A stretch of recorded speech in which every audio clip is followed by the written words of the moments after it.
Last time, our intrepid band of ragged, rugged, handsomely good-looking, slightly fish-scaled and rotted adventurers decided that their best course of action was to run away. They made their way back to the town. Eldrin is spending his evening in the bath, for if he leaves for more than 10 minutes, his skin starts to burn like acid, and he can currently see through most of his own flesh. In other words, he came into contact with an aboleth zombie and picked up a disease. His three brave compatriots have decided that their best bet for this evening is to spend some time eating, drinking, washing, and waiting for the guy who they're not entirely sure what his name is to turn up and pay them for the puzzle box that they've gone and collected. Their gracious host, Robert, has supplied them with decent food, decent beds, and a warm place to bathe. I'm going to shut up now and pass it over to our intrepid, skilled, and viciously handsome player. Well, I must say this inn's pretty comfy, and damn sight better than getting torn apart by rambunctious skeletons. Bugs. I didn't fancy being in that crypt too much longer myself. Aye, although we didn't exactly, finish putting all them souls to rest, because, well, fish boy over here. Later days, Barham, later days. Aye, but, it may be worth returning, if we get a chance. But, sorry. No, just saying, now that we know what's down there, perhaps if we do go back in, at your behest, we can go in a bit more prepared. Well, we know what's there now, and we know not to exactly. disturb them boxes. I'm not worried about, flesh-eating insects not being laid to rest. They're fine to be in boxes. But, those dead being tormented like that, it just doesn't sit right with me, Well, there are plenty of books. But books with no words in, it's torture. I suppose. Yeah. In Barkeep.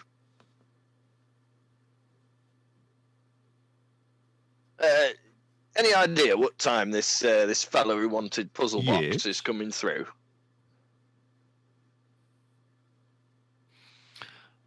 Oh, I reckon give him about half an hour. He should be in. He's usually not here. Or he's usually here just before sundown on most days. You have a drink. You seem to have gone on a fairly successful venture. You were kind enough to fill my barrels of ale for me, so here. And he put out 3 shots onto the counter, and the bottom layer of them is a thick, viscousy brown liquid. The middle layer is a clear, slightly glowing red to pink liquid with a small black dot in it that quickly expands out to fill the cavity and then shrinks back down to a pinpoint in the middle. And the top layer is a yellowy, creamy substance that's bubbling slightly. Well, that looks like quite the concoction. Oh, I've been trying my hand at prestidigitation. He wiggles his fingers and he makes one of the shot glasses do a backflip. And adding a little bit of magically altered flavors into the spirits that I brew here, seeing as how my carrot vodka went down so badly a few moments ago. Well, it was obviously a work in progress. Word to the wise, though, you want to be careful mixing too many different magical flavors in your beverages, or it can lead to this sort of tinny aftertaste. Kind of like electricity. which isn't a thing. Yes, no, Is it a thing? Do we know what Well- electricity is? Well, we know what Borum. lightning is. So. Right, yeah. Is it often that you drink strange, static? energetic feeling when there's a lightning storm. Yeah, that flavour. You sort of a weird, overpowering aftertaste. And how So, yeah, often do you just don't drink want to a... mix too many. What? What? How often do you drink a lightning storm? Well, as often as one gets the chance when you're in my line of work. W- I only have questions, and I don't know if I want them answered. I've had a fair taste of petrichor while on the seas during a storm. Not the best sensation. Well, okay, feel your answers may lie in yonder shot glass. So, bottoms up. Barham grasps the closest one to him and downs it in one go. Yeah, you experience. Oh, okay, carry on. There's more than one. Just 3. Yeah, I'll take mine, and I'm going to like clink it against Barham's, but he's already downing it, so I'm just going to follow suit. I gonna- would like to point out I just realized that Alden still has the box with the puzzle cube in it. Yeah? Yeah. I just realized that. It's not Carry on. in the Oh, it's bath. fine. If it comes to it, we can find it off you in the bath. So, those of you who drink the concoction, Yeah, I'm gonna first do that too. experience the taste of the top layer, which is sweet and delicate custard with a little bit of vanilla on the end and just the smallest hint of citrus. The next thing comes up is a savory, oniony smell that starts to tickle the back of your nostrils, slowly followed by the juicy, tender drippings of turkey and a hint of mashed potato right on the end. And that final layer that was at the bottom of the glass tastes like warm tomato soup with cheesy bread next to it and just a small amount of cinnamon kind of twisted through to give it a slightly spicy edge. Oh, this is like eating a meal in reverse. Yeah, it's a bit wonky. Oh, I may have made that upside down. Perhaps next time I serve it with you on the ceiling. Yeah, well, perhaps. You know what? It wasn't altogether unpleasant, though. I think I'll have another. Yeah, I mean, it wasn't bad. It was just a bit jarring. Okay, so he kind of sits down and takes him sort of 20 minutes or so going over all of his ingredients, and he kind of explains to Boromir how he's I'm adding in the onions at this point by using prestidigation on some crushed ice that I'm using to cool the glass, and then once that flavor has had a chance to mix in, I'm adding the garlicky taste by altering the flavor of some salt and so on and so on. And while you're talking, this kind of half gnome walks in the door, and he's an older gentleman, but he's wearing a nice dapper purple and gold trimmed suit, and it's got a crest on his chest that belongs to the Lord's Alliance, and he's walking with a cane that has a serpent head attached to the top of it, and as he's kind of stepping, the serpent's head is actively looking around the room, and he comes up and goes, Robert, my man, I understand that you sent a message to say someone had returned here with my puzzle box. Would it be fair to say that this was one of Dee's fine patrons he has here? And he's kind of waving his cane in your general direction. Aye, that would be us. Borum at your service. He sort of reaches out to shake his hand. He pulls a napkin from his breast pocket, but shakes your hand and then tucks his napkin back in, folds it up almost in one swift movement. And you can see when he's pulled it out, in here are a couple of tinkerer's tools and what looks like a dentist mirror and a little pick as well. He goes, pleasure to meet you. My name is Wilfred Picklebottom, and I am the man who put up the post for the puzzle box. Is it correct that you have acquired it from a local ruin? One of our party has it in the back. I'll go fetch him. While I'm about that, my companions here, Rashida and Ishmael, did much to secure your little toy, shall we say? And yeah, much deserving of your attention and thanks. Anyway, I'll be back in a moment. With that, Borum disappears into the back, and you can just faintly hear him hammering on the door to Eldon's room. Eldon reserves this says, "You can come in. I'm wearing clothes." As you walk in, you see Eldon in his normal night clothes, normally sitting in the bath, reading a book, being like, "Oh, good night, Mr. Borum. How can I help?" Eldon, we need that puzzle box. Oh, right. It's in my bag over there. It is between the mystery of Kansar and the scrolls of. I don't know. It's in the bag somewhere. Between the book and the scrolls, got it. Yeah. Yes. Yeah, Borum's gonna fish it out. And just be like, remind me when we're done with this to find you someone to sort out your skin condition. I shall certainly do that. So, All right. pleasant evening, Mr. Borum. Were you guys chatting while I was away, or? Well, just while you were away. Miss, I'm assuming Rashida, as it is a quite fetching feminine name. And you must be Ishmael, is that correct? Aye. What did he say I could call you?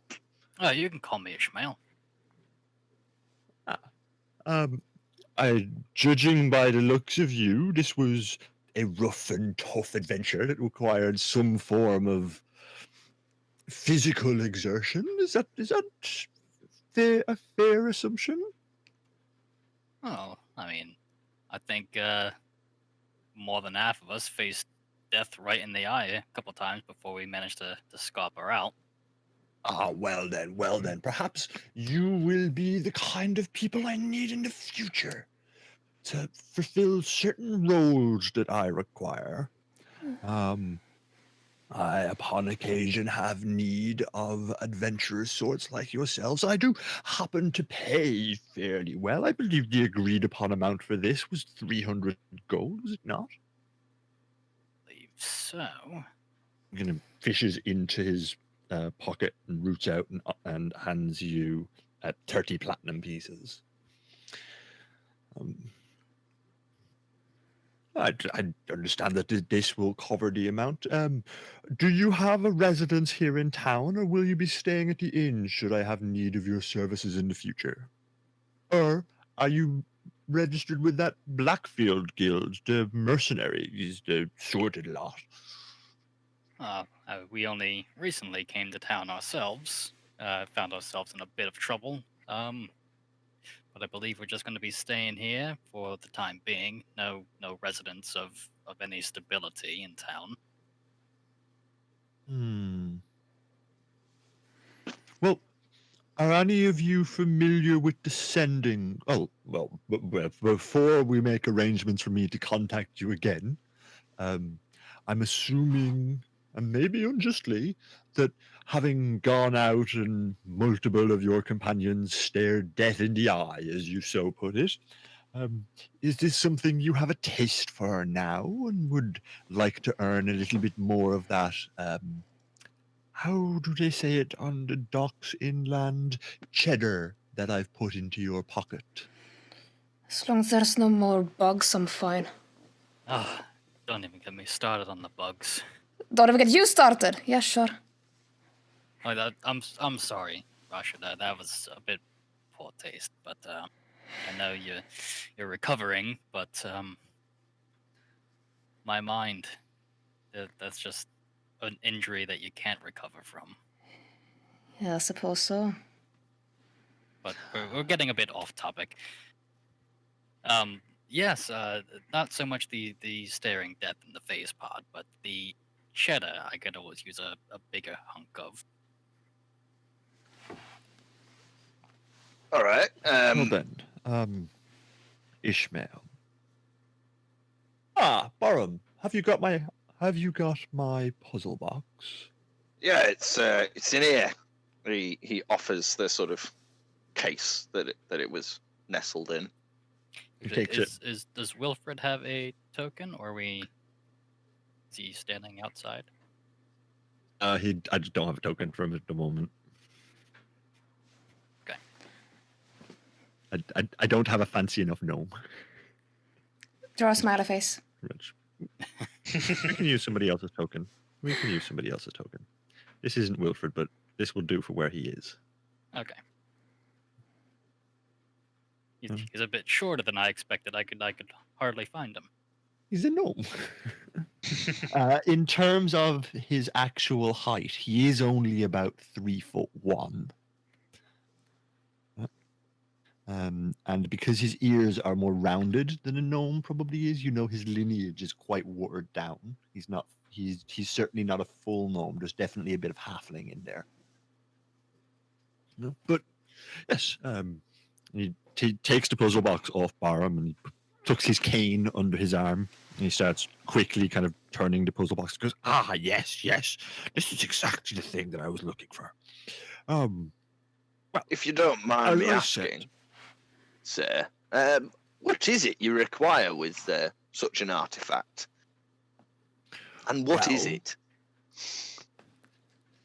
Rumor has it that a long time before, well, not that long a time before the calamity, but in a time when my people were far, far more numerous and fecund in their ability to reproduce, that we had access to great artifacts of power. And supposedly, and it's something I am interested in looking into, supposedly there is a chance that this puzzle box and a compass and a map, and I am yet to find the map, can lead us to one of the locations that will bring us such power. I don't know if you're aware of the old legends, but supposedly, one time before the last age ended, Nota was once inland and the capital city of a gnomish empire. I've heard some tell of the calamities that befell your people. In fact, one of the places we just ventured to did seem to be part of old Nota, shall we say, the mountaintop kingdom. Yes, a great number of the undercities happen to be written in Gnomish, and I know of one that I'm attempting to track down, where supposedly there is a magical forge that can be used to produce some kind of lost technology. And hopefully, if I can figure out this puzzle box, it will show me the map. Very intriguing. Hmm. Any, I mean, I don't suppose you'd be needing a, die-hard team of loyal adventurers to help you out with that. Oh, he did just offer us a bit more money for a bit more adventure right before you came back into the room, Borum. He did indeed. Fabulous. It seems you're all a step ahead of me.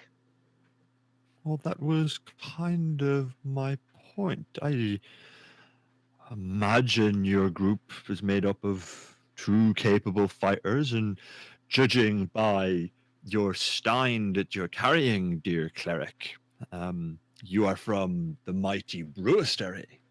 You're familiar with the place of Anseath?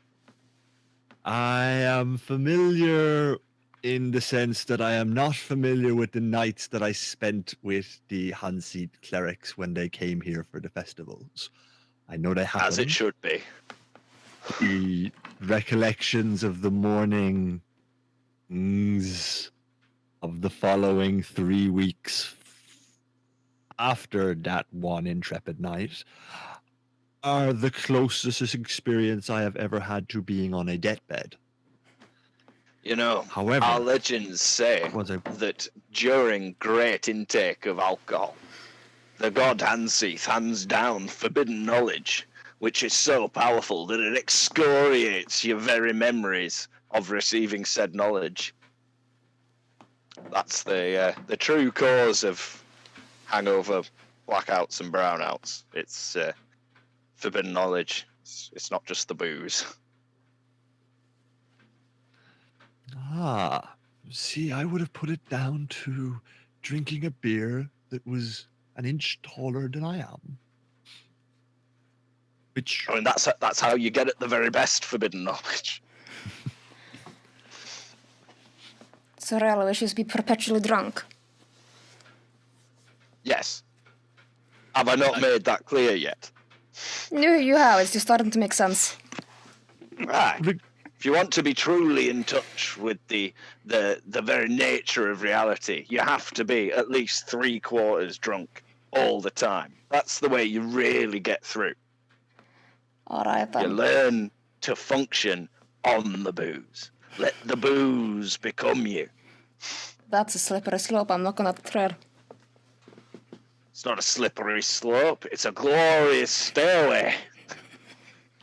All right then. Whatever you say, Bottom. I don't know. I've had a few rough tumbles instead of a slippery slope or a glorious stairway. Same here. Well, unguided, it can be a treacherous path, but fear not, for I am here, and you will never stray again. well, without our drunken champion prostigating at us all any further, I would like to make arrangements to be able to contact you. Here is my mark. Here is an address that you can send a pigeon to here on the island of Nota, or in the city of Canant. Should you ever find yourselves over there, I take up accommodation in the merchant quarter. Ask any of the guards in that district, and they will be able to point you towards my building. Should my research prove fruitful, or should I have any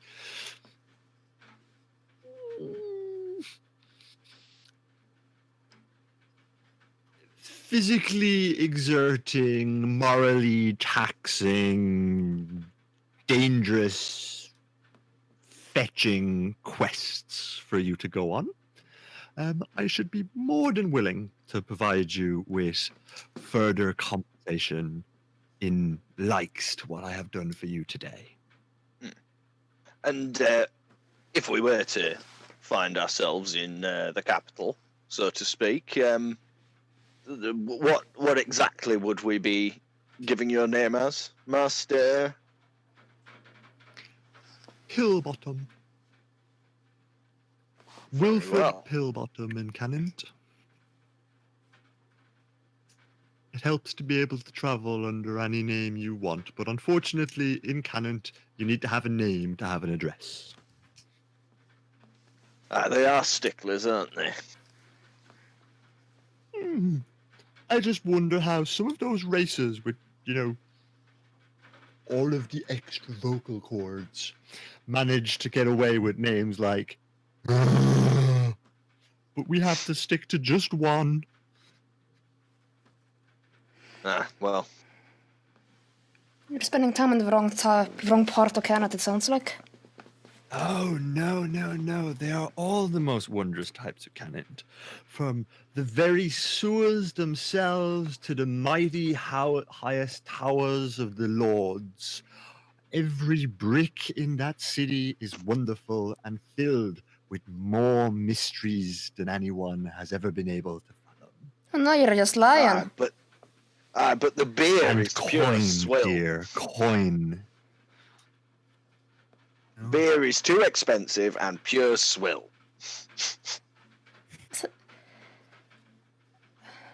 And I have no words. Perhaps Even the if dwarven ale you get there is watered down. It's shameful. Yes, it is watered down, but water is cheap and beer is expensive. And where there is coin, there is paradise. Well, speaking of which, we've been very rude in not offering you a drink. Would you care? Our patron here has a new recipe. He's very eager to share with us. He was just working on another batch. I am very grateful for your offer, but I promised myself the last time I drank with one of your lot would be the last. For I'm not overly ashamed to admit, because of that evening, I now have a very fine half-orc heir. It's a very Ah, wise well, decision, actually. What's one heir when you could have two? Oh, it's fine. It's fine. I'm training him up in the customs yard at the moment. He's learning all of the intricacies of banking and mining and funding ships, and I really just wish I could teach him to stop fist fighting with people. But we're working on it. We're working on it. He's only 3. Just the problem is he's taller than me already. Put him into tournaments. He can make some coin off of it too. Do in a Yes, controlled but- environment. The other thing is he may be bigger than me, but he's smaller than most other people for now. Small, I did fairly well. Excuse you. If you don't mind me asking, just how tall is a half orc, half gnome? At the moment, given that he is 3, he is 4'1". That's a tall 3-year-old. Gnomes grow quickly, orcs grow tall. I'm not quite sure what's going to happen. He's going to be the winner of every tournament you sign him up in. You don't need to worry about size. He'll if he takes after the gnomish side of the family, he'll stop growing by the time he's about 6. So he keeps this rate up. He might end up being, I don't know, 5'4", 5'5". Let's see. Pretty decent. Regardless, I'm not going to go ahead and buy him any fitted suits of armor anytime soon. Oh no, you go without armor. Armor shearing. At least down there. Oh, we'll see. Anyway, regardless, you've given me my gift, and I have given you your payment, and I have given you my contact details should you wish to find me in Canant.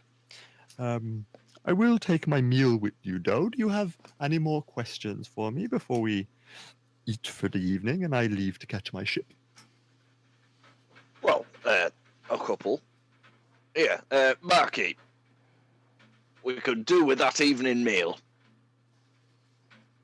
Do you want me to Stick- drag your companion's bat out in here so you can all join each other? You can You go did visit say him. he was cold, did you not? Actually, speaking of which, Inky, you had your boy around earlier who went to the blacksmith for us.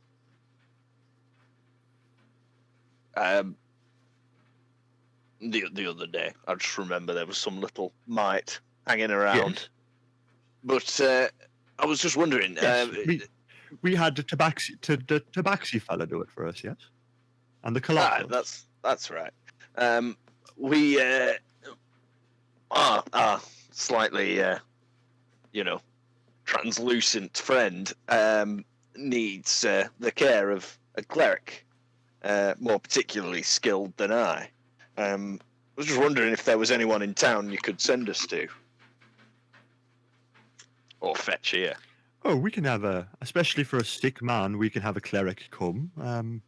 Do you know what it is that he needs? Is it to have an ailment cleared? Well, exactly. At the moment, he suffers from the unfortunate condition known as aboleth scale. It's quite unpleasant. Ooh. You can't really go out in the air without starting to bubble and fizz and then effervesce, which is not ideal, as you can imagine. So, yeah, if you could fetch a cleric here and make him right in his bathtub, that would probably be for the best. Aye, we can do that. The clerics in this town charge a small fee.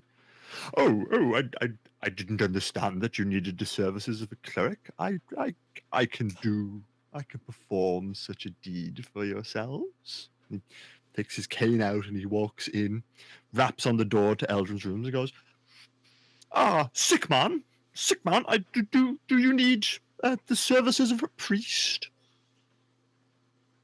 I would gladly be rid of my current condition, although it is quite fascinating to look at the internal workings of a working body and not having to dissect and dispose one. But I finished taking all my notes. Interesting. He's very interesting, and he's using his cane to like put your arm up and bend it back and forth and watch how the ligaments move. And he takes his little calipers out. He's measuring the gap between your toes and the width of your skin, and collecting small samples of your bath water into little vials. But after kind of 5 minutes or so of this going on, he puts up his cane and he whacks you on the head with it. He says a prayer, and you kind of this warm, uncomfortable like wave of moving pain floats down your body. It's almost like you're getting a paper cut slide all the way down your body, but once it's passed over the sort of paper cut width segment, the pain immediately vanishes. And starting on the top on your right temple and descending almost 45 degrees down the length of your body, it goes to one side and then the other, eventually disappearing out of the end of your toes on your left foot, and you are whole and solid again, but still slimy. Which he cleans up with a bit of prestidigitation. He goes, that should suit you nicely, sir. That should suit you nicely. Thank you, good sir. I would like to request a copy of your findings of the bathwater that you took. Always important to share research, don't we? Well, come find me. I'm not sure how much of our conversation you understood, but I understand the walls in here are pretty thick. And if I recall correctly, there is a waist-height hole in that wall. Perhaps you were able to hear most of our conversation. I did hear quite a bit of it. I didn't want to listen in. It is quite rude. But I heard most of it. You were not being very quiet. So, if you ever happen to end up in Cannon, ask for Wilfred Pillbottom in the Merchants District, and I would be more than happy to share some of my medical knowledge with you, dear fellow. More than happy. I will keep that in mind, dear sir. Now, if you don't mind, could you please vacate room so I can get dried and dressed and join you for supper? Ah, yes, of course. Yes. Not a problem. And he leaves. I dry myself off, I get dressed, and I walk out of the room. So as he's leaving the room, just before you get dressed, he picks up a cork and sticks it in the hole in the wall and walks off. Sits down around the table. So after a little fine bit, job, Eldon comes Mr. walking about. Pillbottom. Sorry, carry on. No, I said after a little while, Eldon walks out, completely refreshed and non-see-through.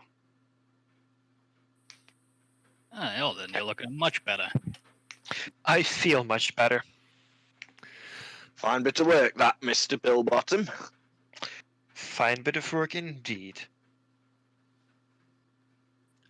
I do what I can, I do what I can. You know, you are granted gifts by your god, and I am granted gifts by mine. For he is occasionally fickle and has a great many faces, but he rewards those who play the markets right. What is the name your god goes by, sir?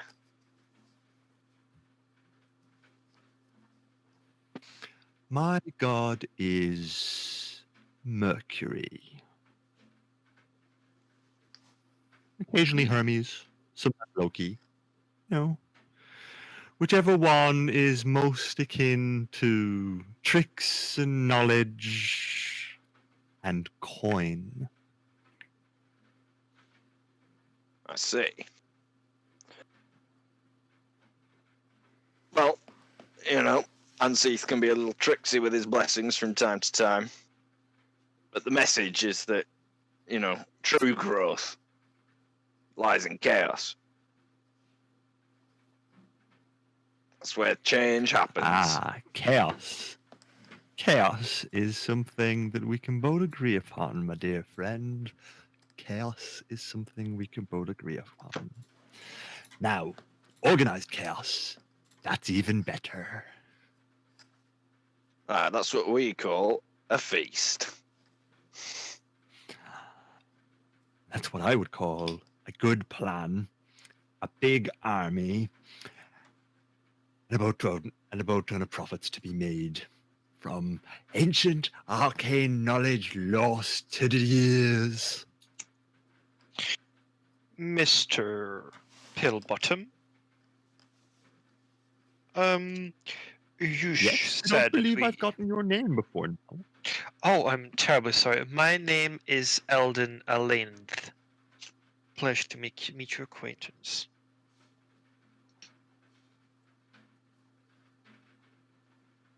It happened to be the elite line of spellcasters, would you? Yes, I happen to be related to them. I am part of the family, yes. Ah. I am the fourth child of the Alinth family. He takes out a small little leather-bound book that is gold and purple and matches his suit, and a long pink flamingo feather, and dips it into a quill of ink that he has inside one of the cufflinks on his shirt. He opens it, dips the quill in, closes the cuffling, and scribbles it down quickly. Your name, and asks around the table to take everybody's full names. He goes, just in case we should ever have need of a sending spell, you understand? It's always more helpful if you have somebody's full name and a little bit of the genealogical records to identify for these things. Exactly. You don't want to speak to the wrong Rashida of nowhere. I do apologize, Rashida. You're clearly of somewhere, but you have not given me your home. Are you from around these parts, or you don't sound like a local? No. So what shall I put down as Rashida for the rest of it, or is it just Rashida? I suppose it'd be Connor. I suppose. She looks like a bit confused. This is just like thinks about it, considering like what she should say. Okay, so Barham can see over your shoulder that he's written down Rashida of Canet, I suppose. I'm kind of looking at Rashida too, but I'm not saying anything. But I'm giving her a scrutinizing look. Borum is going to turn to Wolford and be like, well, they call me the Brewer these days, since I renounced my family name to join the Brewistery, as we all must. But if it's for the purposes of your magic, if you must know, I'm from the clan Bark and Shalan. Bit of a mouthful, hard to spell. But yeah, there you go. So he kind of responds in Dwarvish to yourself. I've not heard of you. I've not heard of you. I've lost it. I'm sorry, folks. I've lost it. I've not really heard of your clan. Nope, it's gone. Where was it? Gone. Where was it? You're right there, Wilfred. It's just from time to time Loki plays his tricks on us, and we lose the accent, and we lose the appearance, and we lose the eye, and we lose our marbles just a little bit. But regardless, I am grateful.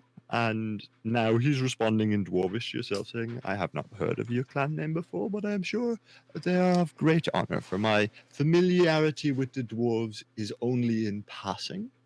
Aye.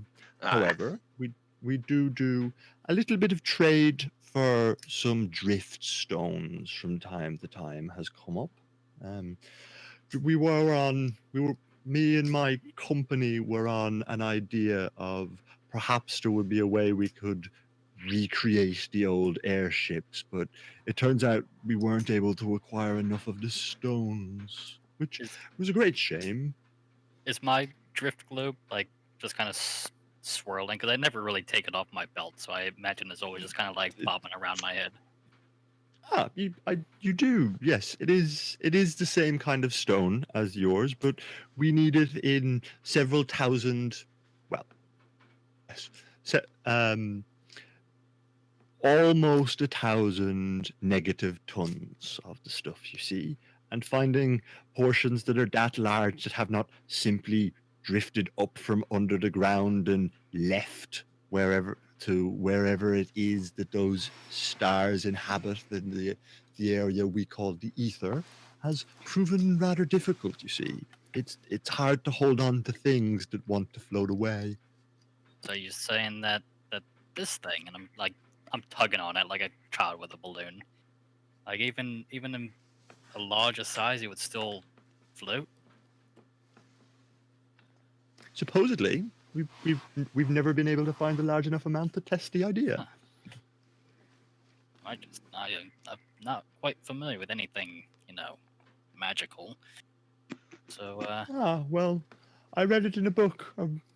We've actually another band, rather like yourselves, went out. They went on an expedition to the south of here onto another island, and they happened to recover me a book from an undercity that talked about the idea. Apparently, the ancient gnomes had quite a few of these vessels. They used it to cross the waters in the First Orc War. Speaking of familiarity, Mr. Pillbottom, how do you know my family? Just by hearsay, or just wondering, of course? Oh, if I recall correctly, I do not wish to overstep my bounds, but they practiced a rather unusual form of magic, did they not? Unusual? No, mere sorcerers. They Or came up of wizards, note sorcerers. they Unusual came up enough. of note. They came up of note in a few interesting journals, though I do not accuse yourself of this, of course. Mm. I'm sure any practice that you may have today does not follow the practices of your ancestors. You cannot blame a man for the crimes of his grandfather, after all, can you? Easy slinging round accusations like that. We're all friends here, Wilfred. Oh, I made no accusation.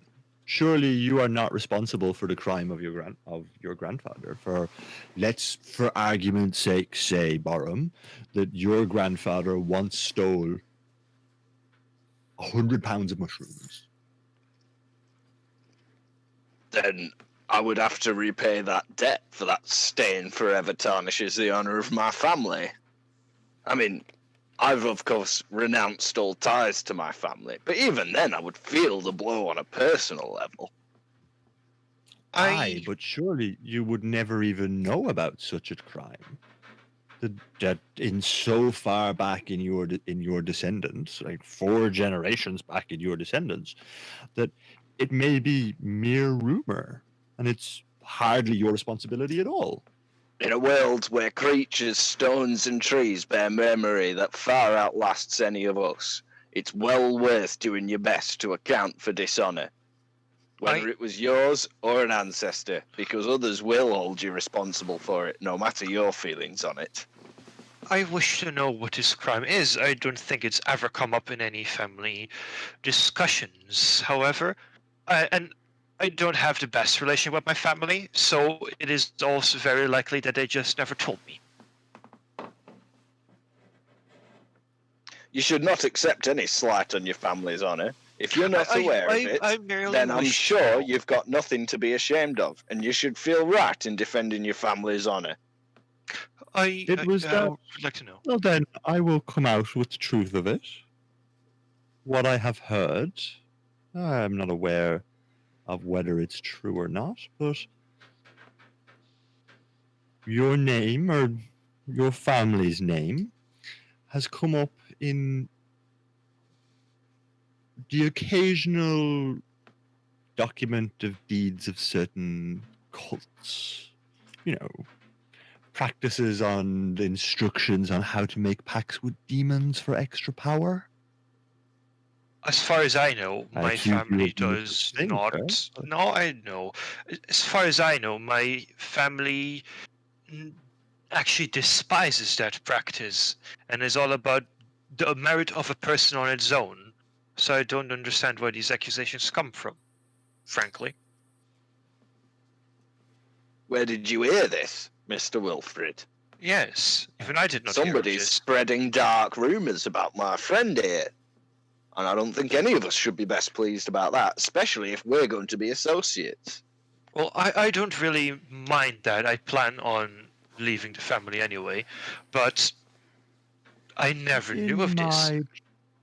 In my travels, information is important, and while your name had never come across, when what you seek is ancient lost knowledge, knowing who is able to speak to beings who are immortal and may have been present at, events from many millennia ago, being able to find contacts on both sides of the moral spectrum is useful.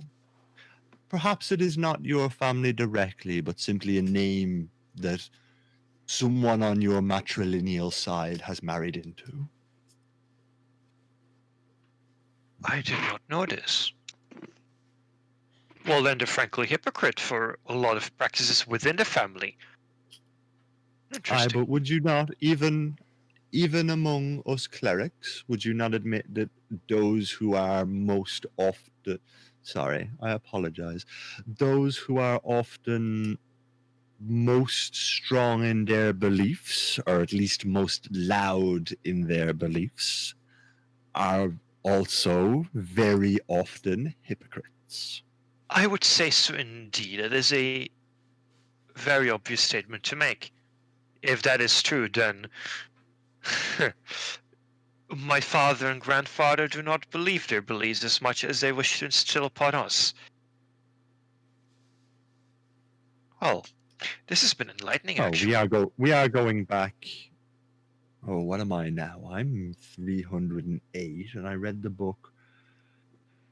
The book was 200 years old at least when I read it, and I read it about 150 years ago. We are elves, so that would be either my great-grandfather or my great-great-grandfather. One of the two. I'd rest easy a I tell you little, though, what. Eldon. Don't go jumping to conclusions. As yet, this is all just I hearsay. tell you what, we can confirm my notes like we will about the medicine when you eat in my city, and you can put it to rest whether or not it was a family member or simply a shared name. That is quite alright. I merely wish to know if it's my grandfather we're speaking about or my great-grandfather. My great-grandfather I never met, but my grandfather I met briefly.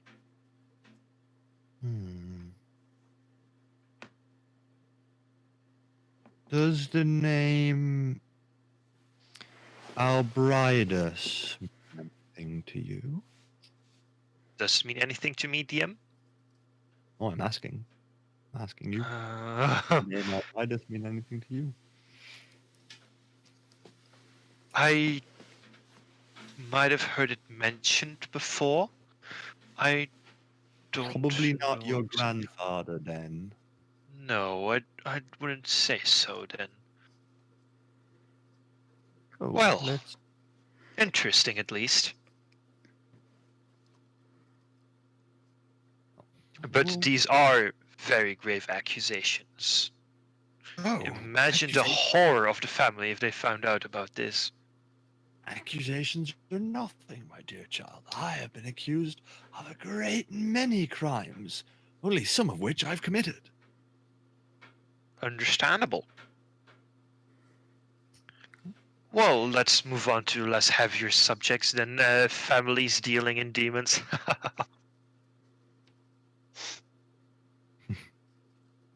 Yes, let's. Yous have mentioned that yous would be interested in coming into my employ. My advice, if you wish to take it, it's entirely up to you, is that you have a look around this island, see if there's any more work that yous can find. I am set to take a short boat journey. I should return in just over a 10-day. In fact, 12 days from, well, 11 days now, for it is the evening of, or eve of my journey. I shall be back here, and perhaps we can all travel on to Canada together if the next stage of my research has been productive, shall we say. And at which point, I will pay for your travel, and you will accompany me as security, if That that agreement is that does acceptable to sound you all. rather fine, Sir Sounds like Pillbottom. a fair offer to me. Ah, we can keep ourselves busy for a week on this island, can't we? Yeah, I'm sure we can Aye. find something to do. Well, we we've got some can. undead to put to rest. Please don't go back in. Please, can we You not and go this back in there? crypt. I mean, I'm not going to force you, but it's If you kind of our want moral me, duty. it's Maybe I'll leave word with the local temple, and maybe they can sort it out. It'll only take a couple of clerics.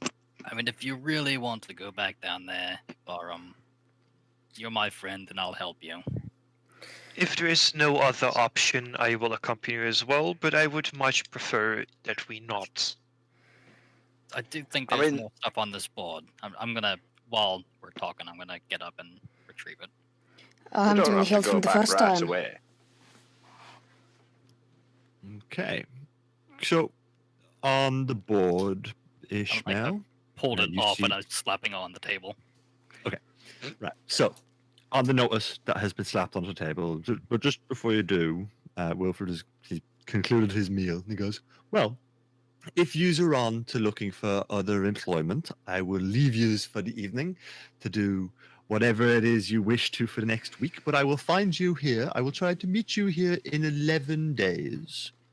On the eve of the 10th day, I shall use descending spell, or well, I shall use my own version of descending spell to contact you to confirm that you are going to be here.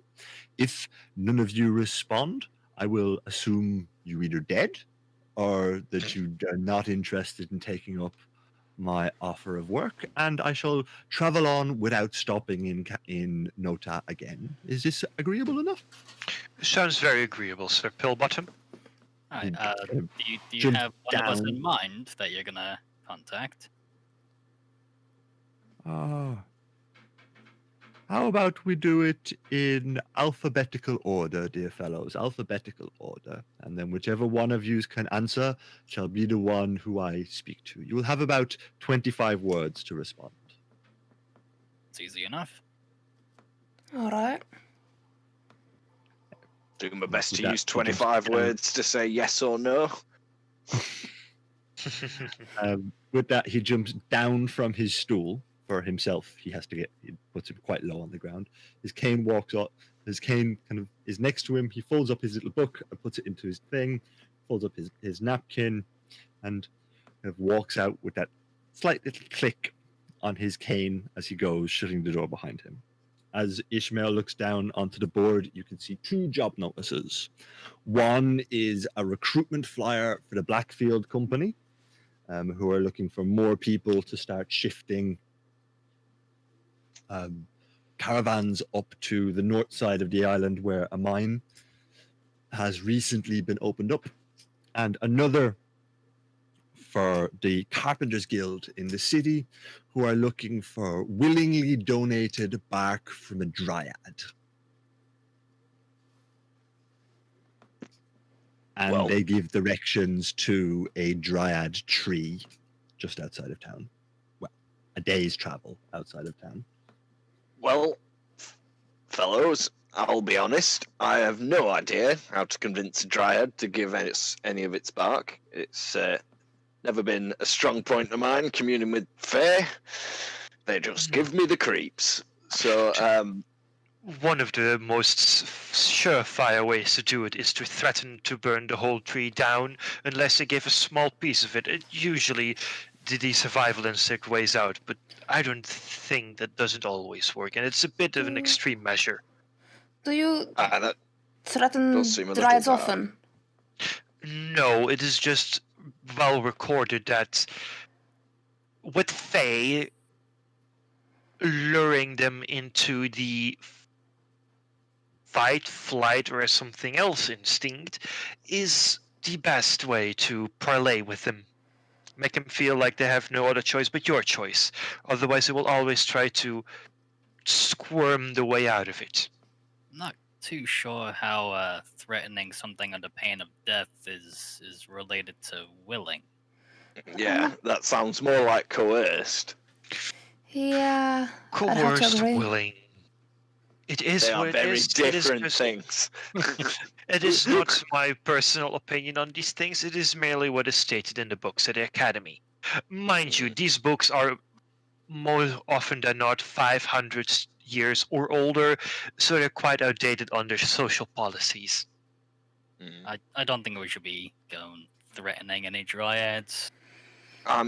Honestly, I'm inclined to agree. I think our best bet is, just shifting a couple of carts around. We only, we've made a tidy sum of coin off this puzzle box, and we've got us a nice regular employ. We just need to pass time for 10 days. Oh, If yeah, we just make enough to cover our, rooms and board, then we're sitting pretty. Yeah, I think that is a quite good idea. I do have the coin purse here.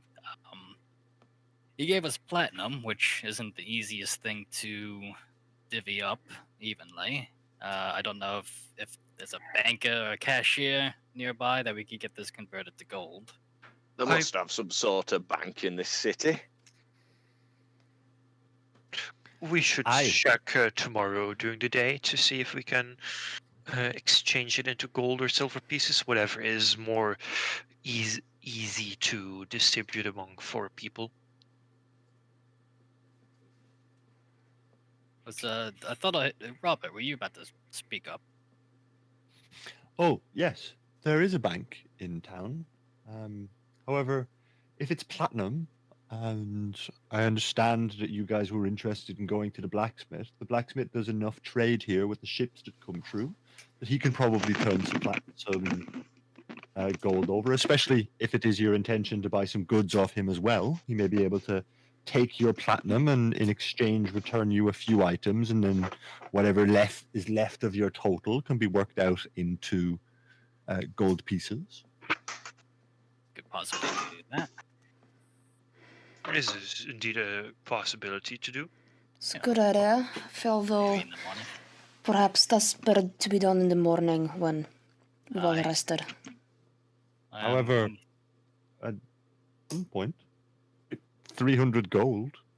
If yous were to give me, say, 50 gold, I could make sure that for the next 10 days you can stay in my inn remarkably comfortably.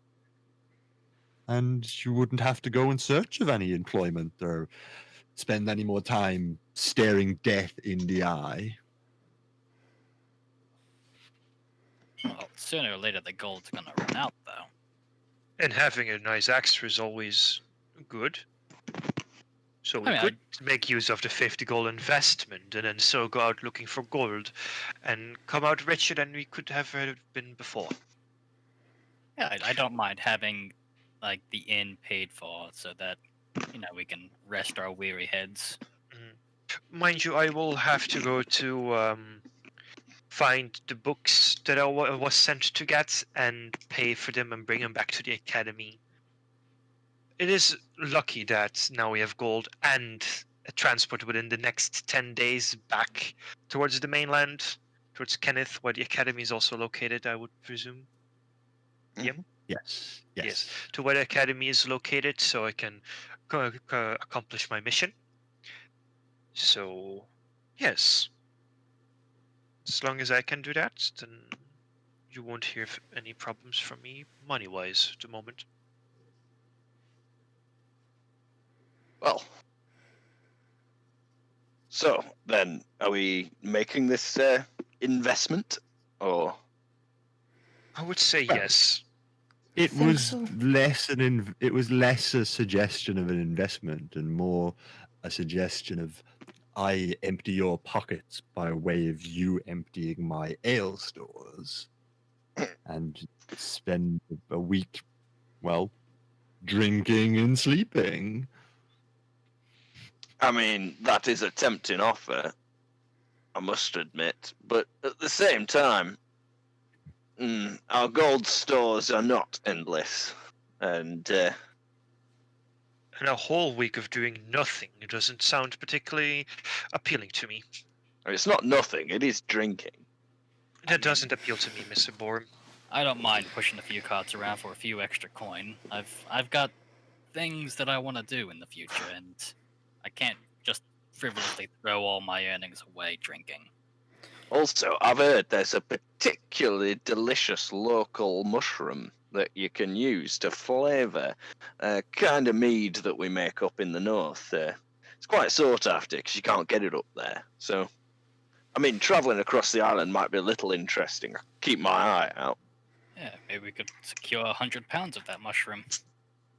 Well, I doubt it. They're quite rare. But even just a handful, it's very flavoursome. It's got this distinctive peppery aftertaste. When you layer that in with the mead and a couple of other spices, it's just the most delicious thing. Well then, I would suggest we go to bed for the night, and after breakfast in the morning, take a quick walk around town and go to the blacksmith, go to find the person that I am supposed to pay for my books, and then head off to the person accepting the cart contract and move out. That sounds Is it about fine? right to me. Okay, quite all right. I'm gonna call an early night. I have a lot to think about. When I get in the bath, I can still feel those creepy crawlies all over me. Yeah, I'm with you there as well. I wish all of you a pleasant night, and I will see you in the morning. Good night. Well, night, folks. With that, Barham sort of saunters over to the bar and sits down on one of the stools. So, Robert, it looks like it's just you and me. And proceeds to drink for at least another 4 or 5 hours Does look like it's before going to bed. it's you and me. Alden, instead of going to bed, he spends 4 or 5 hours writing in a little journal and having sheets of paper that he's writing things on before he goes to bed. Barham does spend a lot of the time drinking with Robert while they basically pass notes back and forth and compare methods and stuff. So it's not just drinking; it's drinking and talking about brewing, drinking, drinks.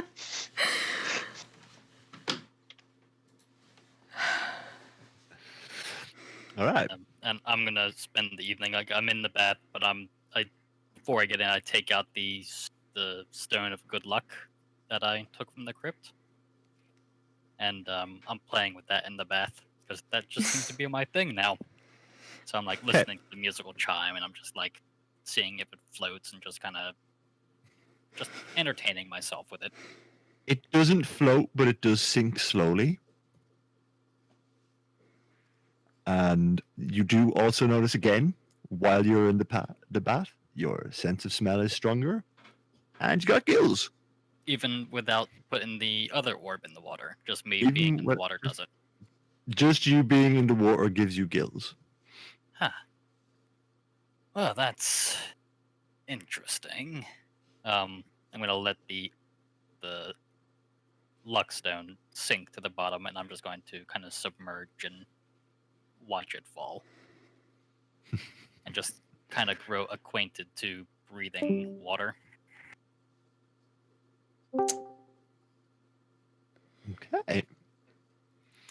So, with that, you have your long rest. I have my fancy button. So you are now all long rested up, and it is the following morning. This feels like a fairly natural stopping point for me to go and have a quick cup of tea, because that was a lot longer doing that voice than I intended to, and I feel like I've written the book. Can we take like a 10-minute break, folks, and we will come back and crack on for another hour or so after that? Cool. Yeah. Cool. And yeah, I shall return very shortly.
So the following morning arrives to yourselves, and the day is remarkably calm.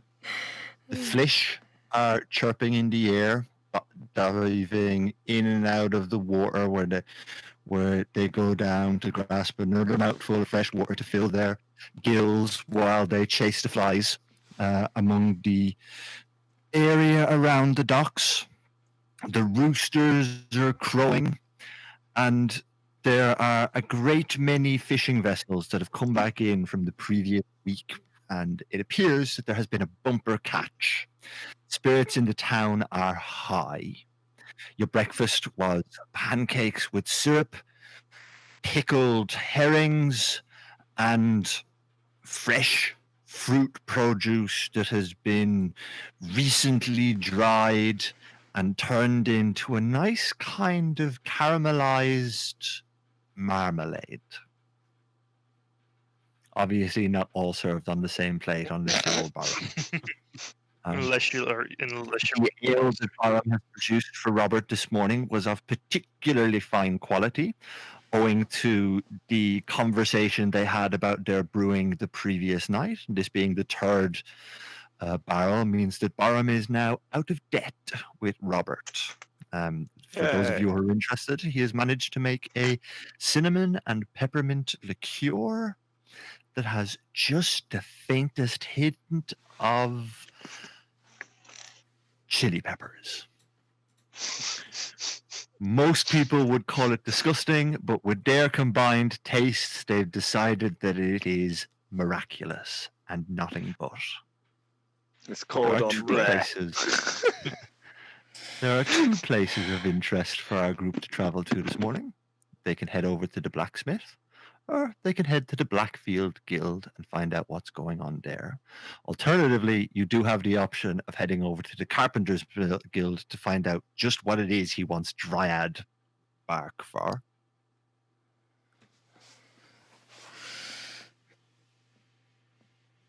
With my tiny little introduction over and done with, I'm going to shut up now and pass it over to the players. Well then, what do we want to visit first? I'm fine with finding my purveyor of books later on. That can be done any day, but at least before closing times. Uh, Oh, we Well, could head to as I the- recall, go ahead, Barum. I was just the previous evening. I thought we said blacksmith, bank, cart person, That's what I was going to say. We could which start with the unfortunately doesn't start with B, which is somewhat disappointing. I Well, had- Blackfield. Well, no, was it Blacksmith Bank Blackfield Company? So there you Ah. go. Triple B. There you go. You've got the right of it. I hate to admit it, but honestly, I was hoping I'd be better after just a nicer rest. But I think I actually need to see a healer. Right, so blacksmith, bank, the healer, the Beholden healer, Blackfield Company. Rashida is gonna like lean over and Books. like give him a whack on the back of his head. Ah, And don't forget the books.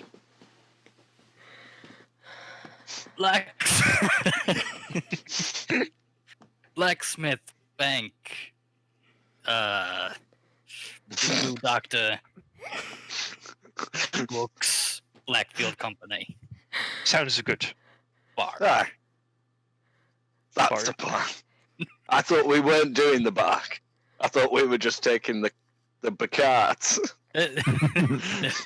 There was a bit of hesitation. It's kind of, it's off center. It's something we can see it, and we can head in that direction if we want. Right. Well, when you're done shoveling your fruity fish pancakes in, we can head over to that blacksmith. All right, Get some of these coins changed out to something a bit more usable. I'm good to go. I'm gonna roll up the kipper or whatever it is in a pancake and just like swallow it whole.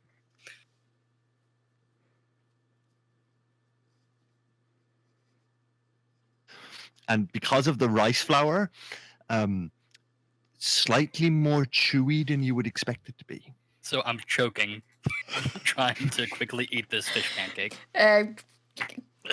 Slam a fist into his back. Alden is just watching and just shaking his head. Stop hitting me, Rashida. I'm gonna need to see the doctor too. Well, you're not joking. I'll use any excuse to hit you. All right, I suppose. Now, children, I would presume that we all play nice here.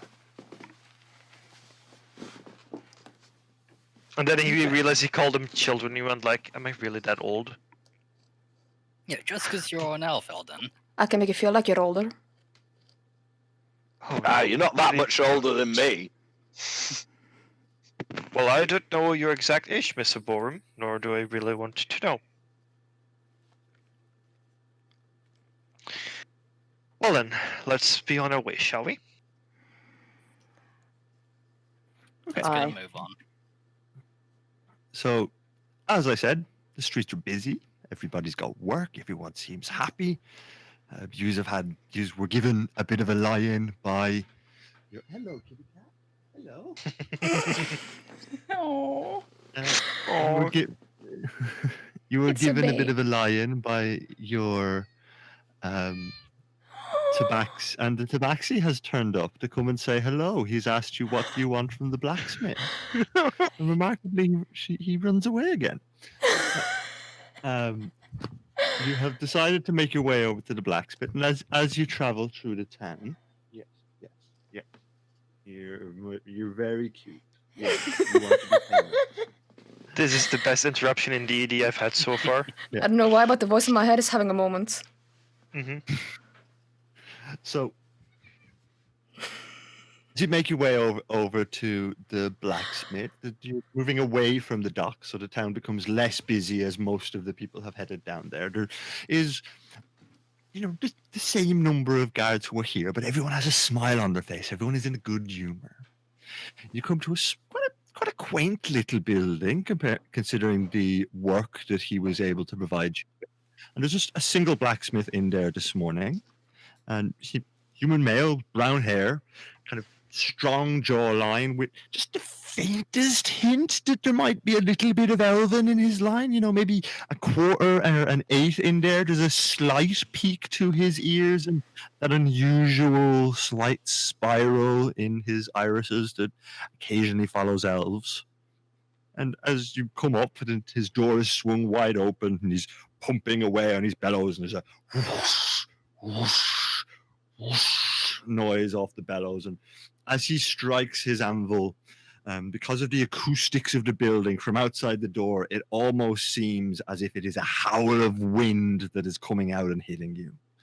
And at this time, you notice written on a nicely varnished oaken sign in blue ribbon letters reads the words, "The Howling Anvil."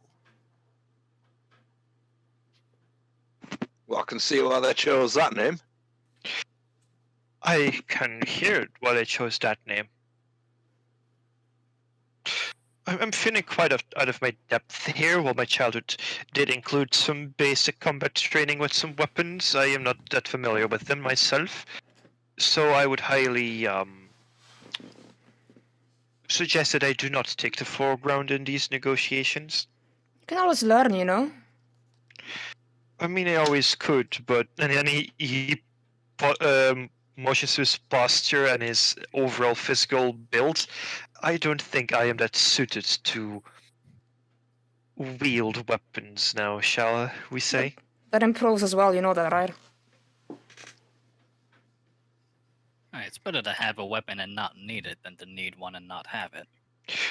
He just lets flames dance between his fingertips. I always have a weapon on hand. All right, Sparky. Flames vanish. I hope that nickname does not stick around. Shall we head inside? Yes. Aye. Good morning to you.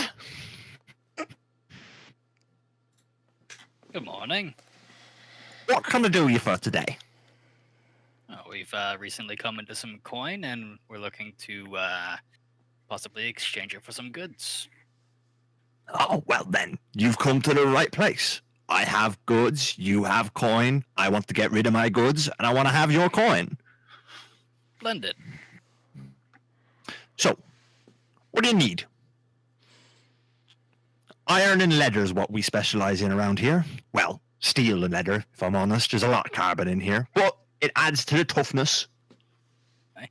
I do believe that. One thing I can guarantee you, my sword won't break until at least the 500th time you've stabbed someone with it. Well, you've done a fine job with the sword that I had a Tabaxi runner give to you just a couple days back. Ah, that was you, my fella. Interesting weapon, that. Interesting weapon. It's very unusual to see that type of pitting corrosion on steel. Where did you happen to find it? On an island. Where was it, Bar? It was south of here, right? Ballroom? Aye, a little to the southwest. Maybe a few days' travel by boat. And some old. Well, I'm guessing. if you ever happened to end up, yeah, it's gnomish steel, but forged into a rapier that's in the style of an elven weapon. Very unusual thing. If you happen to come across any more of these mixed race weapons, you know, one type of culture's style of weaponry made with another type of culture's style of metalwork, I'd certainly be willing to pay some coin for them. Could definitely You know, do that. historical weapons or something of an interest of mine. I've actually come across a longsword, so if you're really that keen on having a historical sword, perhaps we could work something out. Do you want to trade it, or do you want me to bring it back into working order for you? I mean, I do quite fancy it. It saved my life numerous times. We're going to be in town for the next week or so. Well, That would give you plenty of time to work on it, I would imagine. I'm not an expert when it comes to working these things. Well, I'm an expert, but I'm not a masterwork smith like you'd find in the other cities, but I can do my fair share. Do you have anything particular you'd like me to do to this tier item? I have a few options we could tag that sword with. Give me a menu. Well, we could put serrated edge on it to give extra bleed when you get in.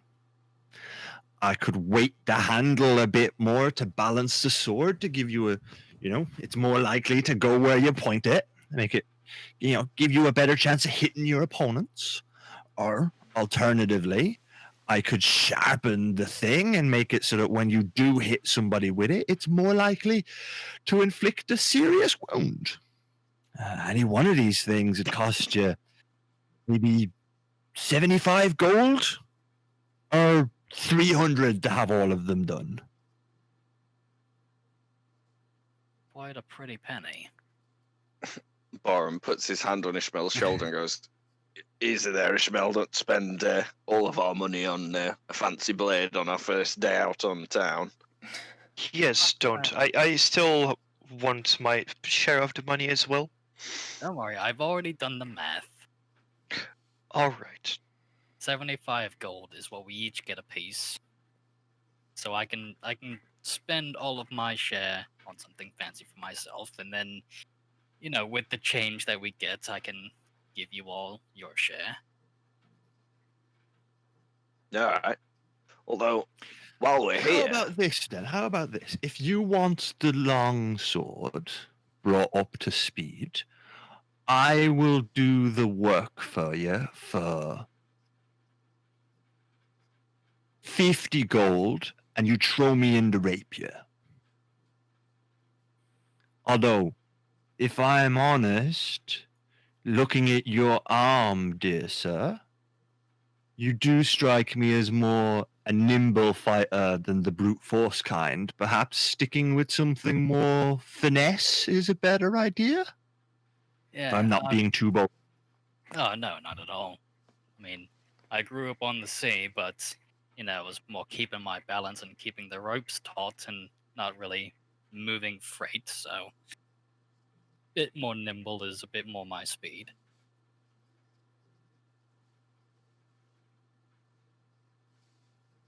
Then how about I could take the longsword off your hands? It does seem this is a historically important item, or at least historically relevant item.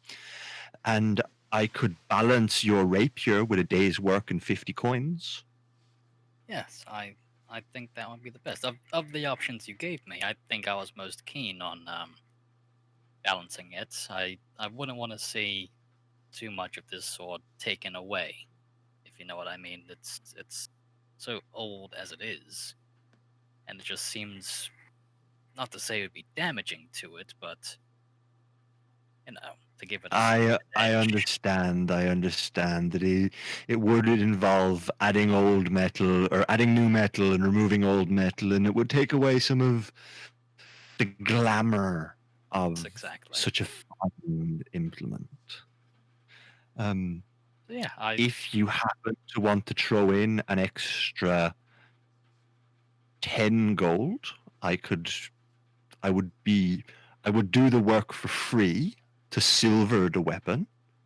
This would merely be a case of, and in this case, rather than inscribing runes into it, I could fill in the pockmarks from the corrosion with the silver and almost give it an aspect of the sea, with the spray springing up from a fresh wave for a sailor such as yourself.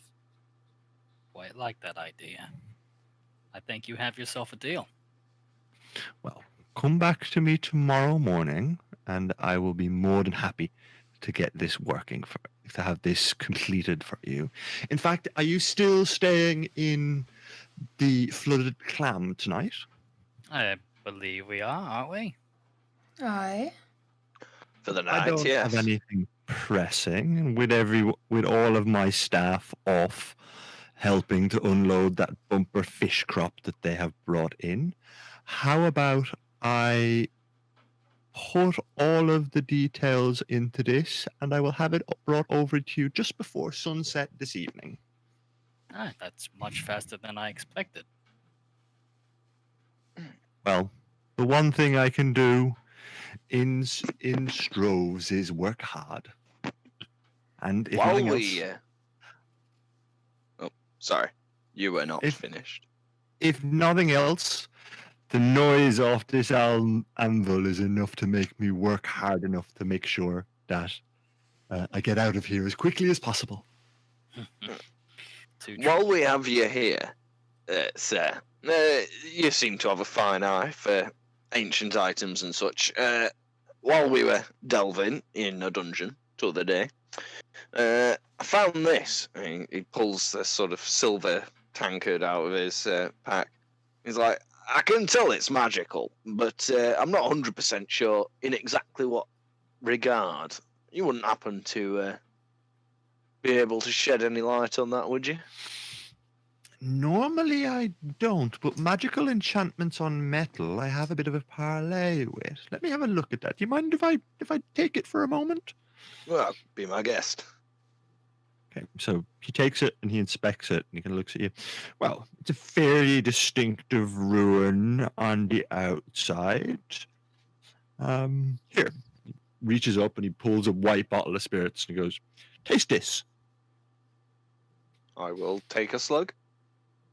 And it's fairly strong alcohol, you know, it's kind of rot gut vodka, effectively. Mm-hmm. Pours it into the cup and says, now drink it out of this. I will take another drink. It's cranberry juice. Just cranberry juice. Just cranberry juice. Ugh. Well, that's strange. Hang on a moment. I'm going to pull my water flask out and pour that in. And then take another drink. It's lemonade. Well, that is interesting. I'm going to refill the tankard with water again, and then I'm going to use my channel divinity to turn the water I just poured into it into beer. Then I'm going to take a drink. It's cranberry juice. Okay, this is quite a bizarre contraption.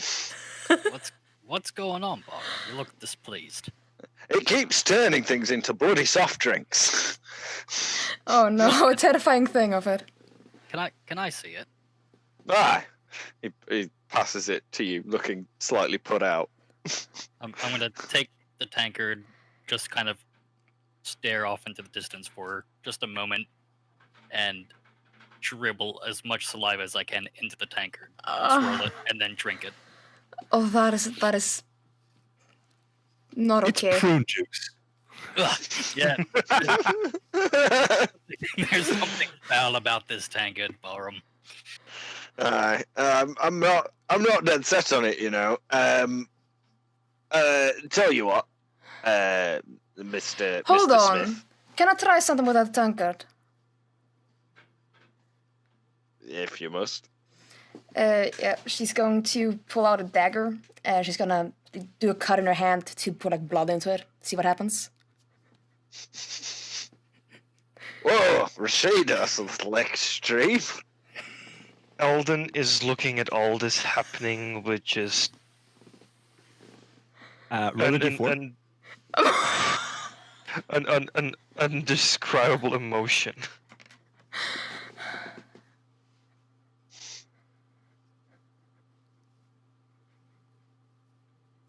You take that much damage.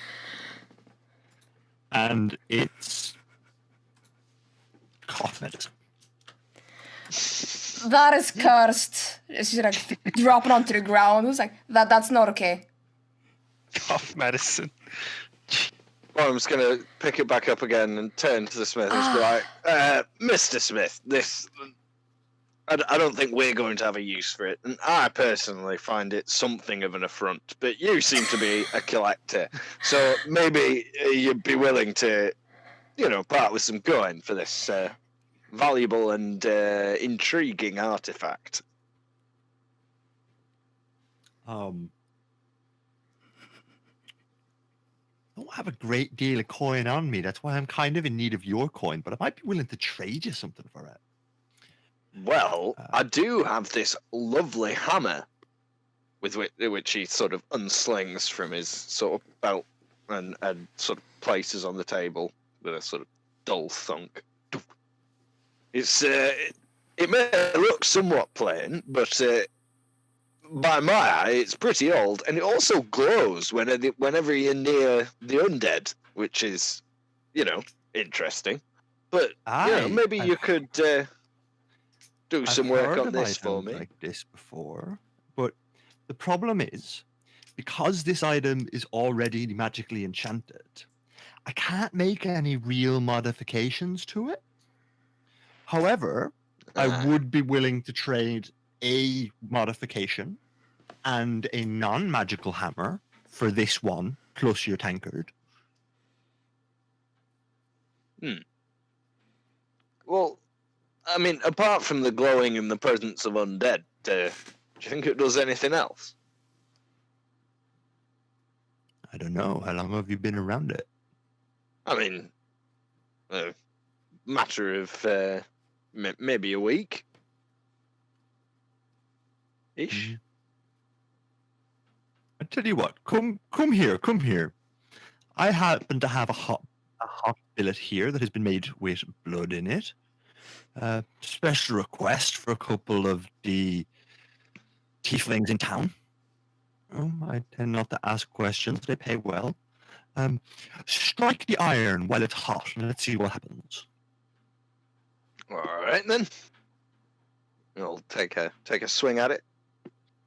There's a loud clang as it comes off, and sparks shoot out, and you pull the hammer away, and it's left a rune in the billet of iron.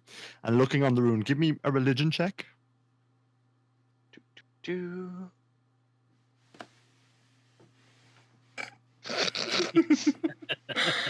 Yikes. 2.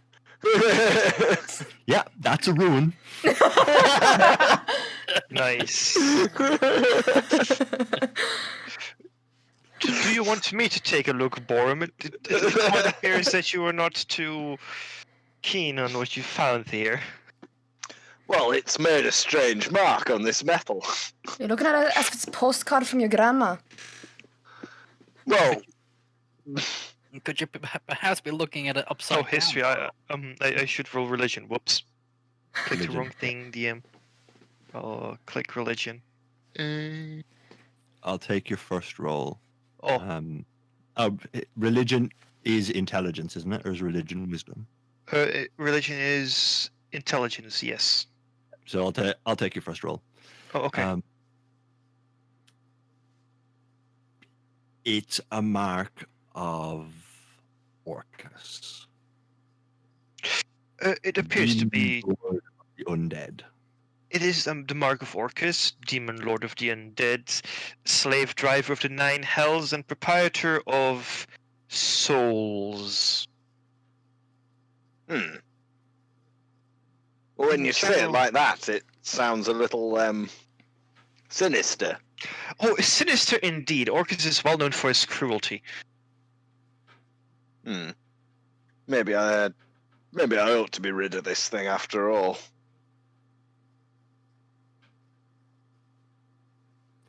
Not necessarily.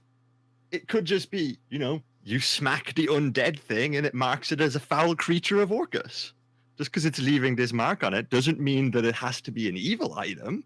It could be something to say, bam, back to hell, ye foul demon.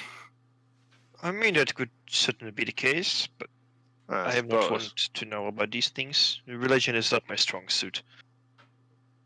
Yeah, it is something of a quandary. I don't want to be wandering around carrying a token of evil, thinking, none the wiser. But at the same time, if it's a valuable weapon in our struggle, I don't want to leave it behind. I tell you what, I'm interested enough in it that I would be willing to give you a spiked hammer in exchange. And I'll even go ahead and silver that spiked hammer. It will mean there's an extra day on your delivery. I don't think I got your name, sir. You who I've exchange the longsword for the custom rapier. No, you can call me Ishmael. Ah, and it's a fine name as well. A good, I don't know, almost sounds a bit Nantucket-y, to be honest, doesn't it? Well, perhaps some side of my family's from Nantucket. I ain't too sure. There'll be a long story in a name like Ishmael. There'll be a long story. Regardless, But what I'm offering now is I'll take the hammer, I'll take the tankard, I'll take the longsword, and in exchange, I will give you a silvered balanced rapier and either a spiked or a keen silvered warhammer.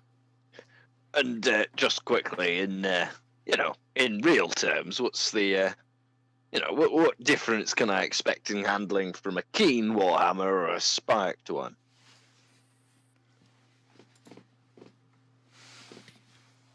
Spiked warhammer is a little bit better at getting through, well, if I'm honest, guys in armor. And a keen warhammer has a small chance of knocking someone down when you hit them with it. Oh, both quite valuable, I suppose. You know what? I think we'll go with the keen. That sounds quite. It's got a ring to it. Aye. In that case, I need you to add on to your weapon. This is a note to the player that on a crit, you knock a character prone if it is medium or smaller. Oh, that's pretty nice. Just as a point, Chris, the short sword that I have is being turned into the rapier, right? Yes. And he's taking the longsword. If you're happy with the trade. Yeah, that's fine.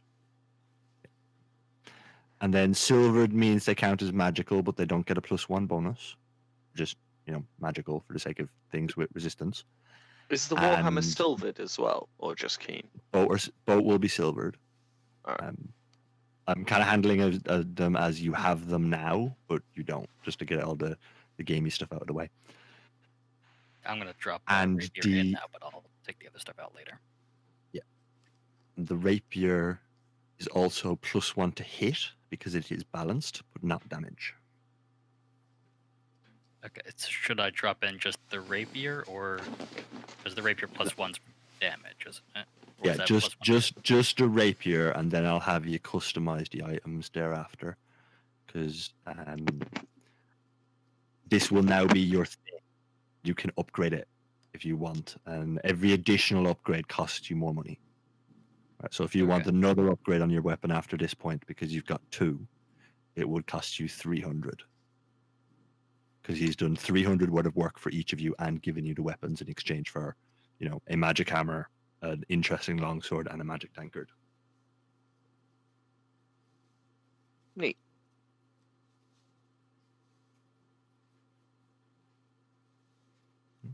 So you did well. Now, Ellis and lady, I do apologize. You probably do the most deadly looking person in this room, and I overlooked you. Is there anything else that you will be needing from my humble shop? Hi. I really enjoy playing with swords. However, I have this thing, and she pulls out like this iron longsword that she's been using and repeatedly failing to hit with. It's too heavy. It's too cumbersome. I don't do well with these large, bothersome weapons. Like I like blades that are light and easy to use. Got some finesse to them, You thinking something more of a short sword, or would you rather something more like a scimitar type thing? We can go like your companion and get you or get you more of a fencing weapon and go down the rapier line. Straight up dagger. I don't think dagger, perhaps, although I do have quite a bit of experience with rapiers.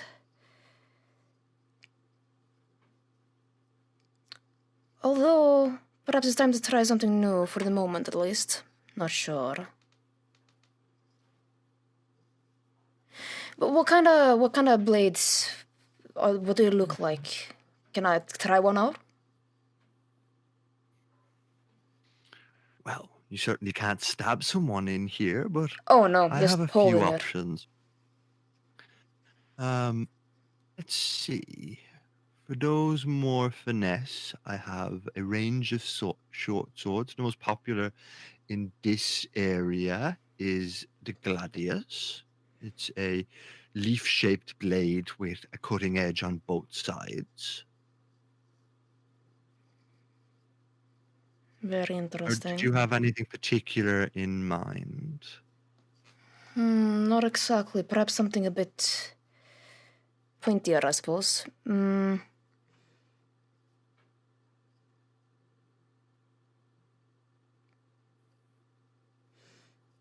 I'm not quite sure, honestly. As long as it's lighter than this, Let's have a look. it should do quite well. How about, and he spends a little bit of time having a look through his catalog before eventually what he pulls is a riding dagger. This is the type of thing that a man mounted on a horse would use. It's intended to be used one-handed, so it's light with most of the weight in the guard. There's a slight bend to the blade, so it will aid on the swing for the chop. So there's a little bit of versatility to it. Would this suit your needs? Is there a way to make that a bit longer? The blade itself. Lengthening a blade beyond that would be a custom job. I don't have any issues making you a custom sword, but I would need specifications on what it is you're after. Understand.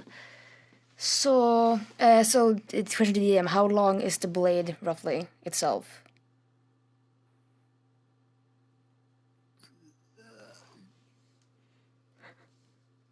Riding You work dagger's it probably meters, 18 right? inches. Yeah. Yeah, it's pretty long. Huh. Well, I don't know weapons myself, so. That's 18 inches is about 40 centimeters. Yeah, I Google it. Okay, cool.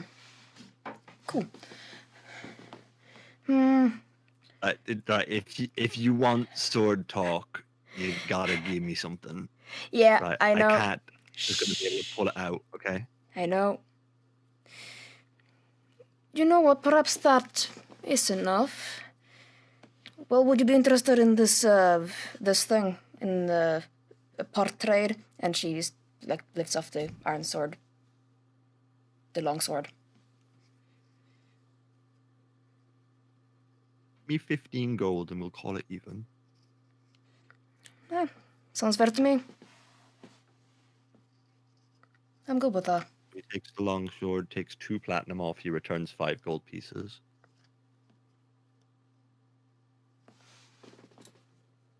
So now you have 28 platinum, 5 gold. Yeah. Could we exchange the rest of this platinum for gold, or should we find our way to the bank? I have 37 gold here that I can exchange. I would be willing to give you my 37 gold in exchange for your platinum. It might be just far simpler for the both of us to just get this exchange at the bank and give you more gold when we need more items. Is there any other goods? Is there any other goods that you need? Well, I do happen to sell armor and shields as well as swords. you've got me this fine padded armor already, and I'm just about cleaned out, so nothing for me. What about you, Sparky? You haven't asked for anything yet. I rely on my magic quite often to protect myself and to deal damage. I am not that proficient in wearing armor, so I do not require anything of this shop. With all due respect, dear sir. When Oh, he I says it did- towards the... Well, you magic types tend to enjoy bravely running away. How about some caltrops to make sure the next time something is chasing you, you can throw something behind you and have them slow down? Well... No, I'm quite capable in my capabilities to not make us run away bravely. We just may like to stay at a distance. That's it. Mr. Smith, there was one other thing I did have almost slipped my mind. I found this little, well, I don't know what you call it really. Sort of small onyx sort of eye carving. Interesting little thing. Don't know what you reckon that's worth. I'll give you 5 gold pieces for it. Or if you want to keep it, I could have it mounted onto the end of your hammer. Mr. Borm, I do not know if parting with that is a very wise choice. And I lean over and whisper, I do not know if this... I did not get anything magical from this, but it might be a component in something, and we don't want it to get lost out of our sight, since we found it in a dungeon that dealt with the necromantic arts. Yeah, well, that's a fair warning. All right, no, I suppose we'll hang on to this for now. Shoves it back in his pocket. Okay.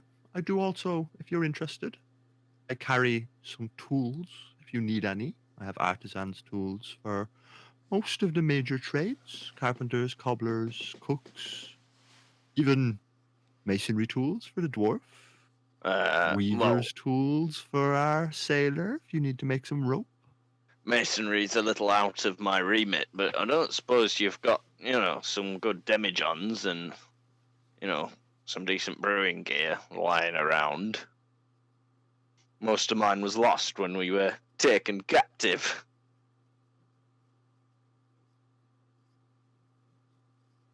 I don't, but I think if you speak to Robert, he would be able to connect you with a few bits and pieces.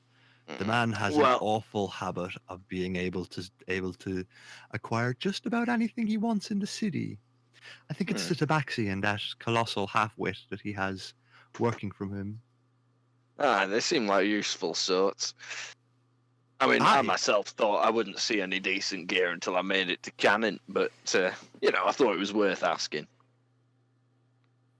Oh, if nothing else. I tell you what. Do you have any need of the more, given you've recently come from a dungeon, perhaps you have need of some of the more adventurous gear I supply here? I can certainly arrange for some lance and lanterns, hammers, grappling hooks, crowbars, that kind of thing. Have you any need? I mean, they're never not useful, I've got some rope, but not much else besides. I tell you what, give me 2 more of those platinum coins, and I'll make you up a pack with a few essentials in it. All dungeon delvers needs put into 2 backpacks. That sounds fair enough. Okay, so 2 of you, let's say the 2 with the strongest strength stat get the following.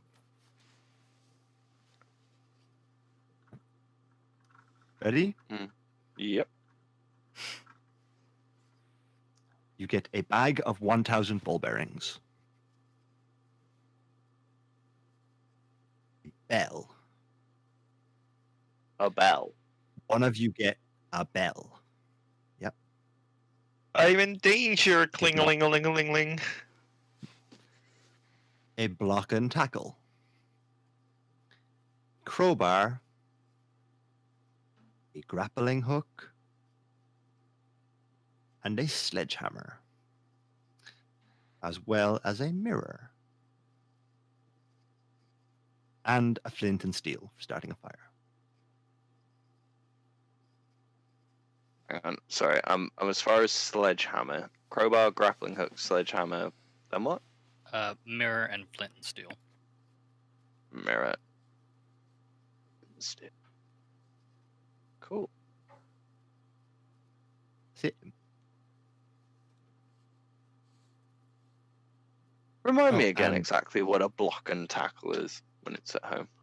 It's pulley, basically. It allows you to exert more force through pulling on the rope than you would be able to by pulling on the object directly. Neat. In D&D, it's basically a 2 times force multiplier. Cool. You can use a block and tackle to... I think you can lift 10 times your strength score. Like, that's what you can bench press 10 times your strength score. Neat. So with a block and tackle, you could do 20 times your strength score. With 2 block and tackles, you could do 40 times your strength score. And so I've got one of each of those because I figure I've got a reasonably high strength score. I don't know who the second place is, but they've also. I imagine all it's got one of those. Rashida. Are you sure? Oh, Rashida's probably -1. Yeah. Oh, actually, have you put your strength back to what it should be, Rashida? No, because okay, hold on. I forgot what it's meant to be. Let's have a look at your stat spread. Yeah, 15, 13, 11, 14, 12. Should be it's meant 10. Okay. Wait, where's your 8? Yeah, No, I that's think it's what meant to be 9. I think it's meant to be Yeah. 9. That's like the I thing, think it's because meant to be that 9. seems to match up. Yeah, I remember you guys talking that it went 1 down, but it was still a minus, since it was like a 9 beforehand. Okay, I do so remember in that. that case... Oh, and you get a backpack, which is -40 to your carry weight, not +40. Neat. Calculate. You gain carry capacity by having a backpack. Backpack. Actually, if you've got tools, actually, I don't think we've caught your name, Mr. Blacksmith. Ah, I'm Franklin. Franklin Spark. Ah, yes. Obviously, welcome to Spark Riveting. isn't my actual name, but I was an orphan, and now I'm a blacksmith, so I'm Franklin Spark. Perfect sense. Making this custom kit for us is most excellent, but would you happen to have some wood carver's tools? I do. Would it be the shims and the steel for, those intricate jobs that you're looking for? I can provide that. I'm looking more for, just a small pen knife, perhaps a gouge. I like to, to make little carvings. Aye, And can't aye. quite do too much with an unwieldy dagger. aye, not a problem. And he goes and he roots out in the back of the shop and he comes back with it is a set of wood carving tools, is also a set of thieves' tools. Like, as you look into the bottom of it, there's a lockpick and a probe and stuff just kind of sat in amongst the wood carving tools. He goes, 30 gold. I think that's fair. Seems to be a few extra little bits and bobs in there, so don't really feel comfortable talking you down if I'm getting a little something extra.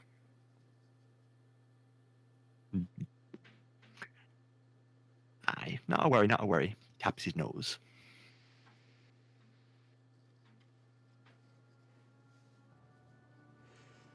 Okay.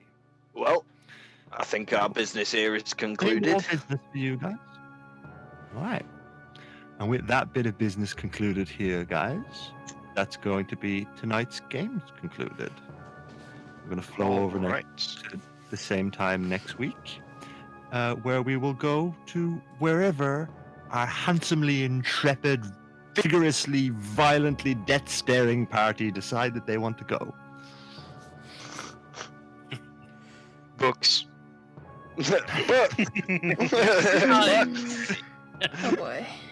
I have a job, y'all. Wait, we gotta go to the bank and then get some books and then there was some adventuring I think we were going to do at some point. We're gonna push some Healer. carts.